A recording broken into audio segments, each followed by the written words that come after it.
Immigration can be the biggest pain when traveling internationally, especially for countries that require visas for foreigners like the United States. The process to clear immigration can take a while, and that's after waiting in lines that can take hours at the world's largest airports like New York, San Francisco, or Chicago. Thankfully, the United States has worked with other countries in order to help ease this process for people. This is the best kept travel secret for any travelers going to the United States from abroad. Welcome to Montreal, Canada. Join me on Air Canada's business class today out to San Francisco as we try out United States pre-clearance. Pre-clearance has actually been around since about 1952, with the first one at what is now known as Toronto's largest international airport, and it allows for passengers to clear immigration prior to departure as opposed to on arrival. It therefore allows international traffic to fly into airports without permanent immigration setup like Hartford, Connecticut, or New York's LaGuardia. Since then, it's spread to 14 airports across Canada, Ireland, Caribbean, and UAE, with ongoing talks to expand to some of the more popular Asian and European airports. From what I can tell, no other countries have a service like this, but if you know of any, please let me know down below. As mentioned, Canada has a large number of airports with U.S. border protection stations, 8 to be exact. Essentially, within the international terminal, there's a section specifically for flights to the U.S. These passengers can go through their own security, which funnels them directly into an immigration station that's run by United States Customs and Border Protection. These are the same people you would typically meet upon arrival at an airport in the U.S. when you get to immigration, but instead, they're here in Montreal. They do all of your passport and visa checks. They even commonly have global entry stations for those passengers traveling with global entry. From here, you enter a similar looking terminal to the rest of the airport, but with an important difference. We may still be within the borders of Canada, but we're now technically on U.S. soil. U.S. agents have welcomed us into the country, and we are separated from the rest of the terminal and treated as if we were any other domestic passenger within the United States. Now from this point on, we get a chance to evaluate Air Canada's business class on the 737 MAX, but stay tuned for the end of the video or use the timestamps down below to skip to the end, when you can see the tail end of what makes this pre-clearance process so incredible. The US specific part here of Montreal's international terminal is fairly simple, but it does have a couple of interesting features, especially if you're a fan of Cake Boss, for example, where you can get some of Buddy's famous pastries, if you're a fan of some old-fashioned video games where they have some arcade-style games set up, and especially for those Canadians, they have, of course, multiple Tim Hortons.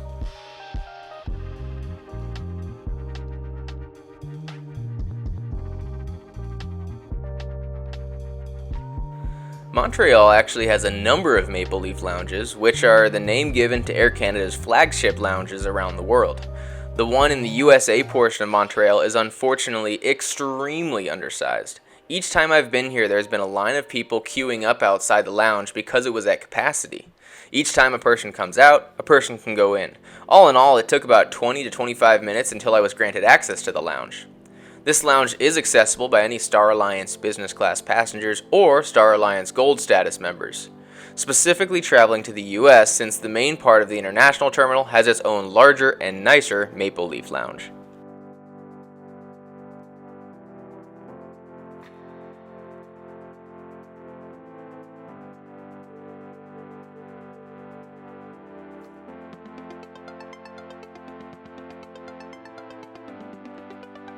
The first thing that I noticed when I got upstairs was that it was insanely crowded, obviously. So crowded, however, that there wasn't space to sit alone, and all of the seats at tables were with other people or directly adjacent to other people. So I decided to set my stuff down and went to explore the food, which is separated by the hot options and the cold options. The cold options were largely just different salad ingredients for people looking to construct some sort of salad, and the hot options included a few more options from different cultural influences like cream of mushroom soup, Thai chicken curry, and some pasta. The counter on the other side included all of the drinks. First, there was a coffee machine. There's also an assortment of soft drinks on tap and in a mini fridge, an assortment of spirits with juices and stuff as mixers, and then a group of wines and beers as well. In the middle was also a center island that mostly included the plates and silverware, but also had some chips and apples as well. With my food, I went back to the seat that I grabbed near a window.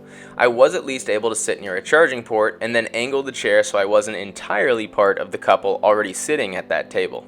The seat did have a good view of the ramp, although I really could only see the US portion of Montreal's terminal, meaning that the assortment of airlines wasn't all that great. I then decided to take a little bit of a walk around the lounge. It's strange that it isn't really all that big considering just how many flights per day go from Montreal to the United States, including 34 destinations across 9 different airlines.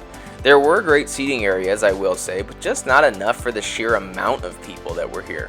In addition, this lounge doesn't have showers, although the main international Maple Leaf Lounge does, only that you don't have access to that if you are traveling to the United States. After strolling about for a little while, I decided I would go hang out in the terminal, for a couple of reasons. First off, I figured I could find a gate with no current departing flight and have a bit more room than in the lounge. Bet it's the first time you've heard that.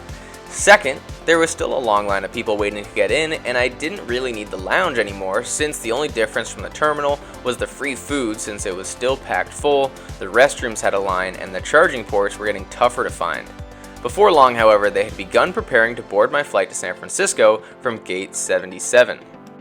Now, I will say I have flown Air Canada a few times before, so this is not my first time on Air Canada, despite it being my first video on Air Canada, but this is my first time trying out their 737 MAX on business class, so I was excited to test out that product on one of their longer routes to the United States. Now, as is common for the 737 business class, you'll notice a 2-2 setup. However, on first impressions, my favorite thing was just the seat design that they went for. The texture of the headrest in contrast with the seat itself, I thought was a wonderful touch to this cabin. Surprisingly enough, there isn't a surplus of legroom. Sometimes you'll find extra legroom here in these business class seats, and while it was never a problem, it's not as big as on some airlines. Also, since I've been getting a lot of comments from you guys, here's proof that I do put my passport away in my backpack and it doesn't just sit out the entire flight. Speaking of my backpack, there wasn't really a ton of space for it down here. Luckily, because I was in the bulkhead, they saved space for it in the overhead bin for takeoff and landing anyway. I am a big fan of when they separate the seat back pockets into multiple compartments because it gives you a good spot to sort out your different things you brought with you so you don't run the risk of losing it or struggling to find it once you get in the air, which was great since I had to put my backpack in the overhead bin anyway. As for my laptop, I was able to keep that out too. It fits perfectly in this little pocket underneath the seatback TV.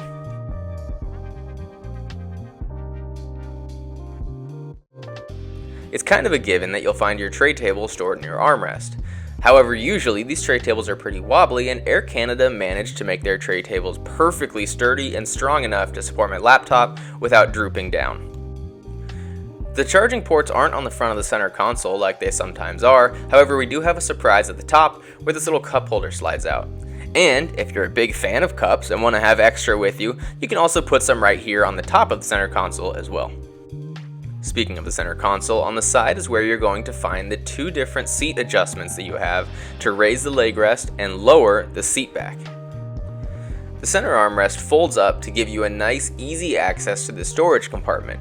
Inside of the storage compartment, you'll find things like the 3-prong headset plug, the universal charging port, and the USB charging port, in addition to just having a ton of space to store devices, chargers, or whatever kind of literature you have on board with you. As far as lavatory goes, usually they're pretty boring, and while the bathroom itself is nothing special, I do like the floor design that they went with, but even more than the floor, I appreciate the accent wall that they added to really go with the maple leaf theme of Canada.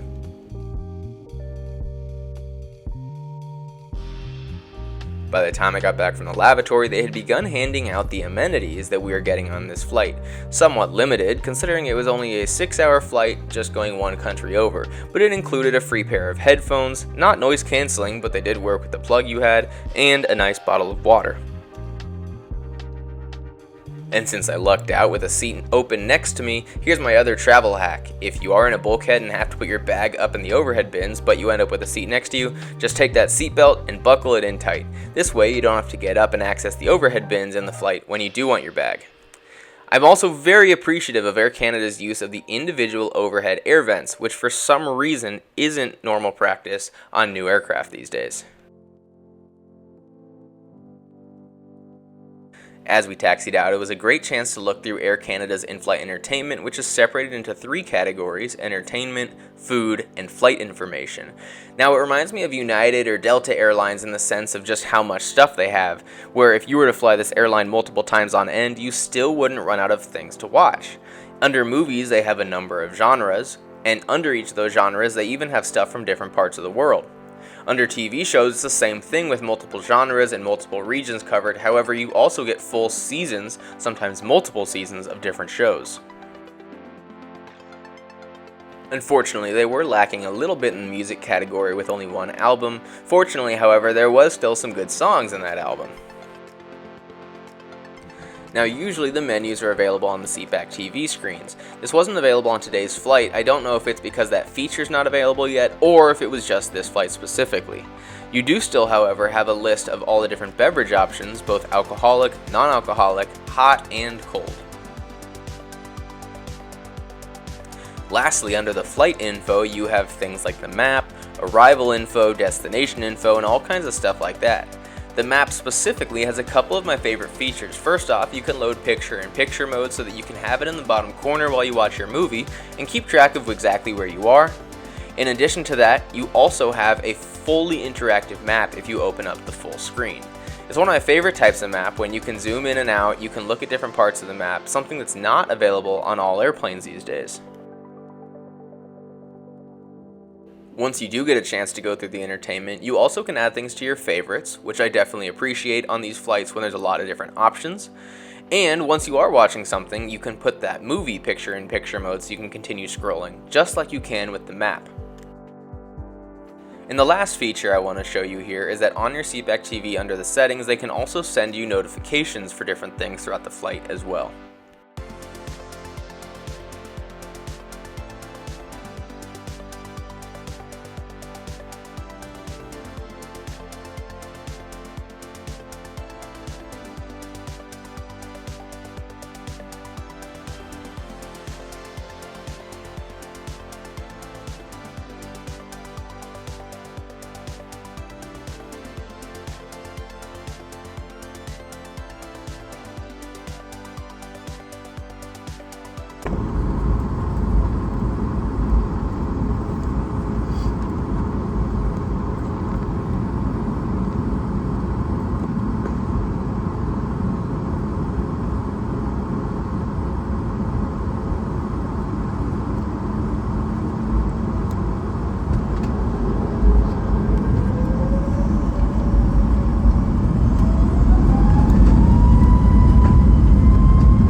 Once in the air, it was time to get comfortable. The seat recline was fairly generous, and I was glad to have it.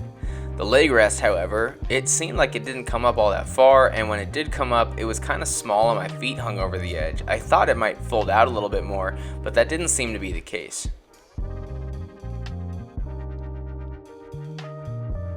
About 45 minutes after departure, they came through with a warm towel service and also offered a choice of soft drinks and a bowl of warm nuts for passengers who wanted that.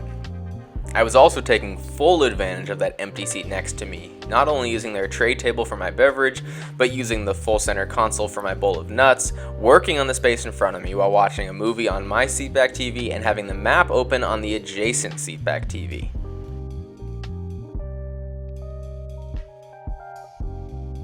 Our dinner on this flight was actually quite enjoyable. I went with the vegetarian paella option, which also came with a nice pomegranate side salad, a slice of a carrot cake, and also our choice of bread as well on the side.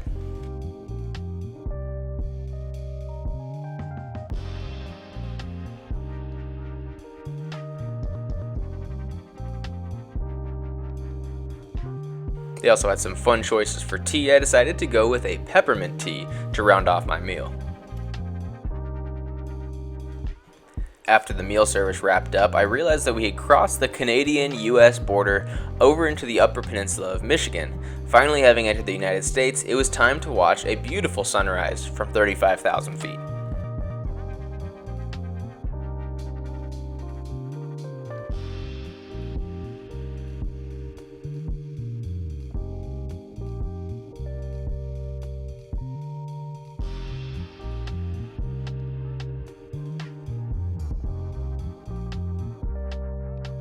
As we crossed over Salt Lake City, they came by offering us some more food and drink. It wasn't exactly another meal service, however, it was a full snack basket, and then they came by with the drink cart shortly after that. I decided to go with both sweet and savory, getting a nice thing of chips and a Kit Kat, as well as getting some nice chamomile tea to wind down with the sun.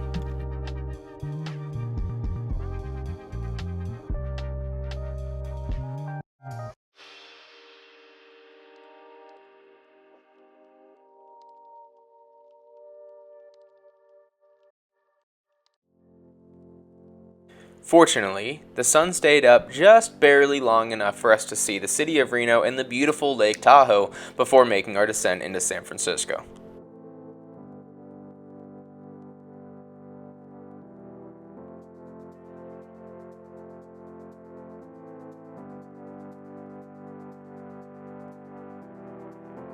It wasn't long after that, however, that we reached the Central Valley of California and we began our descent down into the Bay Area.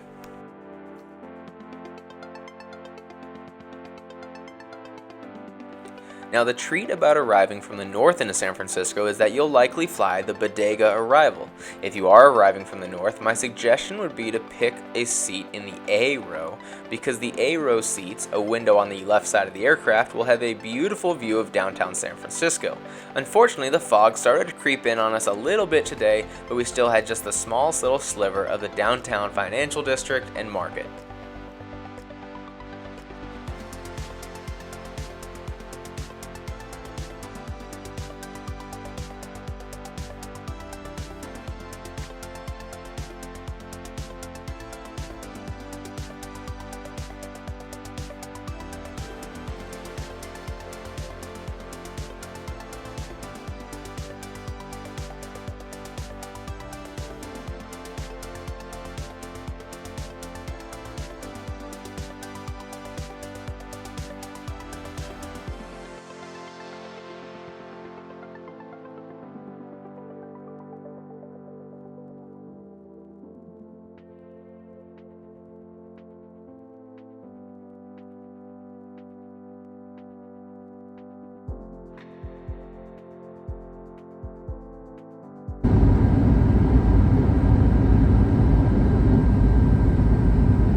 Now, as far as thoughts on Air Canada's business class on the 737 MAX, I would say that it's exactly the industry standard. Luckily, it's a new aircraft, so everything feels new, and they do have nice finishings in the cabin, but it's not exactly groundbreaking.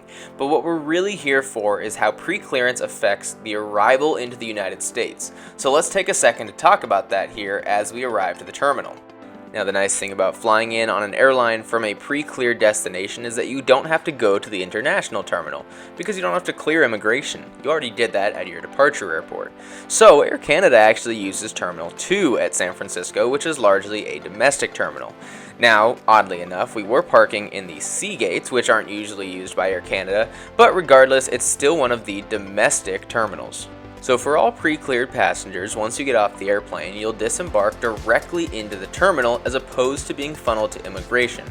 I also want to make note of the time here. It's about 8 minutes to 10 p.m. We'll keep an eye on that. We'll see how long it takes for us to get our checked bags and get out to the curb.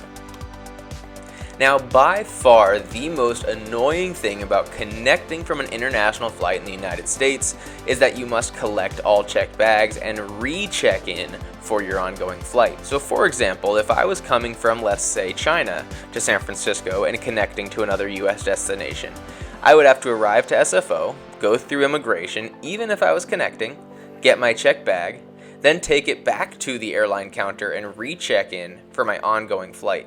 This is a process that can take a long time, especially for foreigners that have all the visa checks that they usually have to go through.